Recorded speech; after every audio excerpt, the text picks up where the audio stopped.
سلام الله عليكم ومساء الخير. بداية بسم الله الرحمن الرحيم والصلاة والسلام على رسوله الكريم.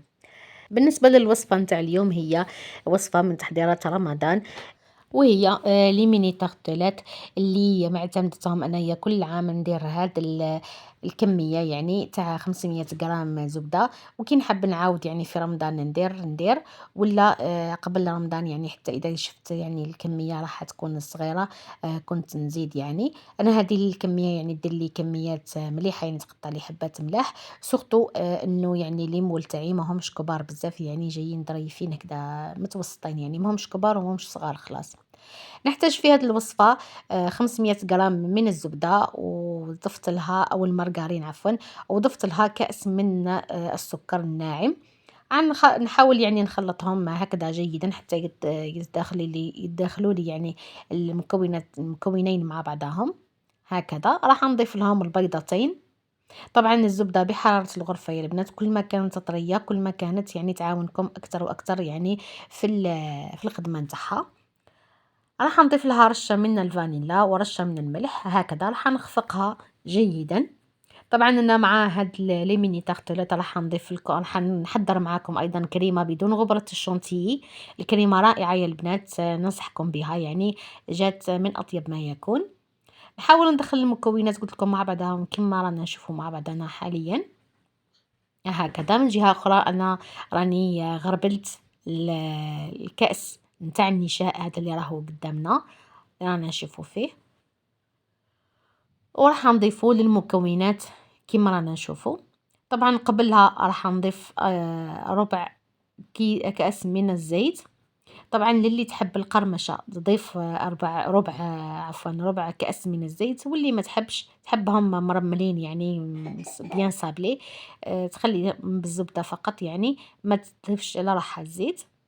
هكذا شوفوا كيفاش تغير اللون تاع الزبده. راح نضيف حنلم عفوا الجوانب اولا بهذه الطريقه باش نتاكد باللي الزبده نتاعي راهي كامل تلمت بنفس المكونات يعني.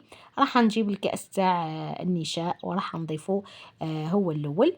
حاول اني نخلط بالباتور وهو طافي هكذا يعني باش ما يتوزعليش النشاء هنا وهيك على البلون دو طرافاي تاعي. هكذا وراح نحرك. طبعا راح ندخل النشا تاعي مع المكونات الاخرى هكذا.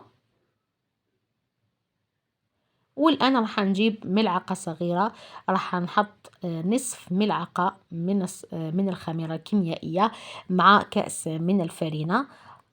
نغربلهم جيدا بهذه الطريقه. راح نضيف الكأس الثاني. مبدئيا حطيت 2 كؤوس، لكن راه نتوما كل وحده والفرينه تاعها طبعا. راح نلموا العجينه تاعنا كما نلموا عجينه الصابلي عادي يعني. هكذا حتى نحصلوا يعني على نتيجة عفوا على عجينة تكون طرية ومتماسكة كما عجينة الصابلي. راح نلمها جيدا بيدي، وثم راح نتستي يعني راح نختبرها يعني بيدي هذيك اللي ناشفة. لكن لقيتها ما تلصقش في يدي يعني راهي جاهزة، عرفت بلي راهي جاهزة نقدر نستعملها كما راهي. الآن جبت القوالب نتاعي، راح نستعمل هذه القوالب دائرية، والقوالب هذه جاية على شكل قوارب. راح نحط العجينة شكل كرة هكا صغيرة فقط، نفتحها في المول نتاعنا هكذا. انا لهنا اسمحوا لي برك على التصوير لاني ساعات ننسى على روحي الا كان قاعده نصور، ولا ساعات تكون الكاميرا فقط يعني بعيدة على شوية على يدي كي نكون قاعده نشكل في الحاجة على هذيك لي تما نعس الكاميرا ونصور. ما زلت عادك يعني ما ولفتش مالقري يعني المدة ماهيش يعني صغيرة، لكن ساعة على ساعة يعني والله ننسى على روحي، اسمحوا لي برك هذا ما نقول لكم. الآن راح راني جبت القالب الثاني هكذا، راح نبقى نشكل فيهم بهذه الطريقة هكذا. طبعا ما نطرحوهمش رقاق بزاف ولا خشان، لازم نخليو القوام تاعهم يكونوا مليح بالبزاف، ما نطرحوهمش يعني حتى يعود المول تاعنا يبان هكذا. ولكن نفتحوهم بسمك يكون مليح شويه. عسوا لي خصوصا لو فون دو طارت يعني هذاك الحرف الدخلاني هذا اللي راني نشكل فيه درك الان بصبعي انا. ركزوا عليه بزاف لانه هذاك هو اللي راح يمد لكم الحافه هذيك الجميله نتاع لي طارتلات نتاعكم هكذا. وهكذا نكمل حتى نكمل الكميه كامله. هاد لي طارطيلات يا البنات بزاف بزاف ملاح. طبعا لهنا راح نثقبهم بعد ما شكلت الكميه هذه. طبعا الكميه ماشي غير هذه برك، راهي مازالت لي العجينه مازلت ما كملتهاش. هكذا راح نثقبهم هكذا بالفرشيطه.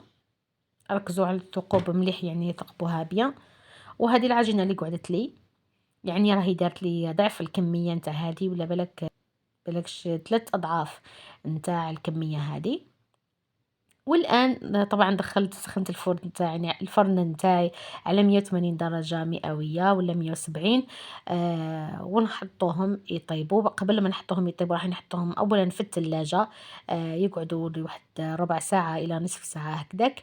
ومن بعدها راح ندخلهم للفرن باش ما يهبطوليش. ننصحكم بالعمليه هذه. الان جيت باش نحضر معاكم لا كريم، اللي قلت لكم سون كريم باتيسير، يعني بدون غبرة الشانتيي. حطيت 2 كؤوس ونصف من الحليب، وضفت لهم 3 ملاعق من النشاء، 4 ملاعق من السكر، وخليتهم يعقدوا لي على النار جيدا.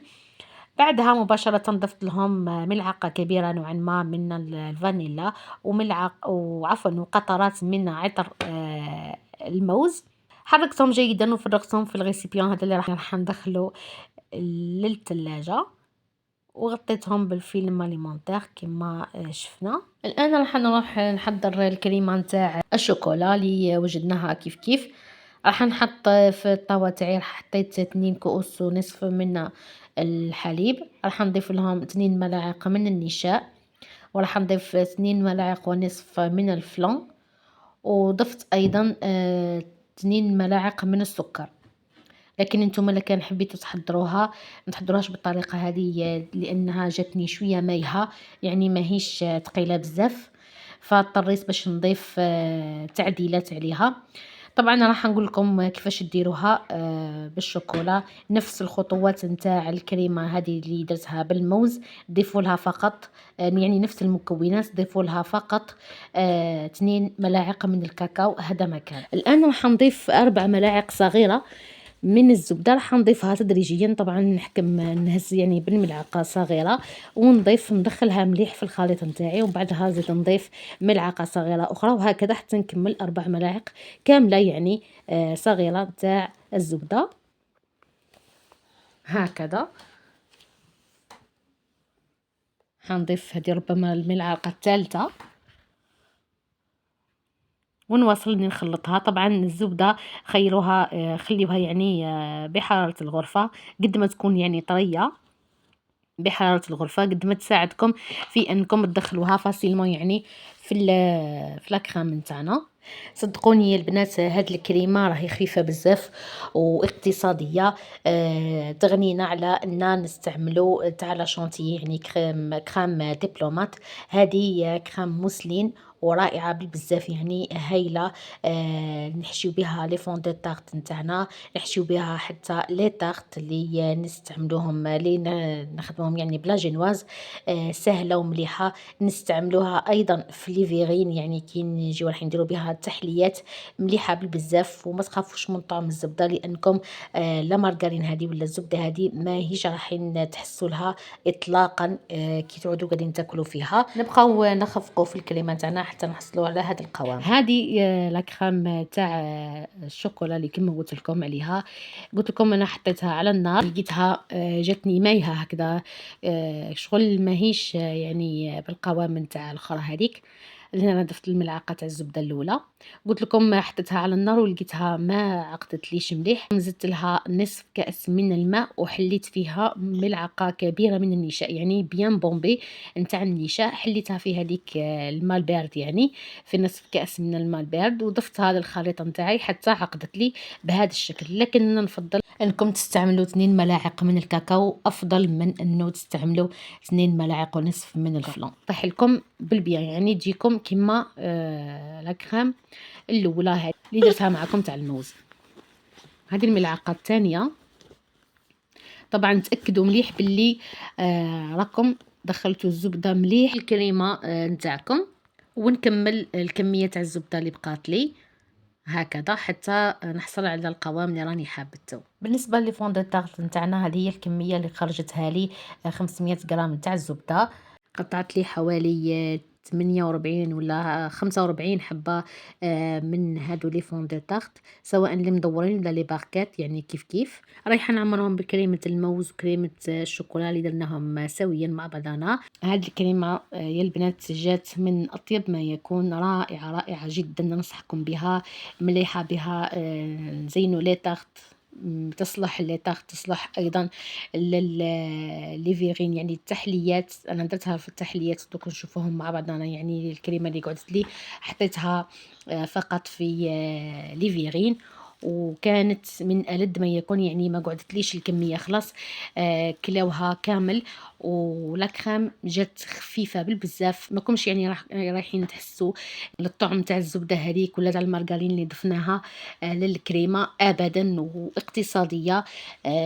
بالنسبة يعني للشونتيي، كما على بالنا بلي لا شونتيي راهي غالية بالبزاف، هذه بلا شونتيي، يعني بدون شونتيي، وجات ولا أروع يا البنات. أنا ننصحكم بالكريمة هذه، يعني واش هو قلت لكم ما ديروش برك الفلون، حطوها بالكاكاو أحسن، تحصلوا على نتيجة ولا أروع.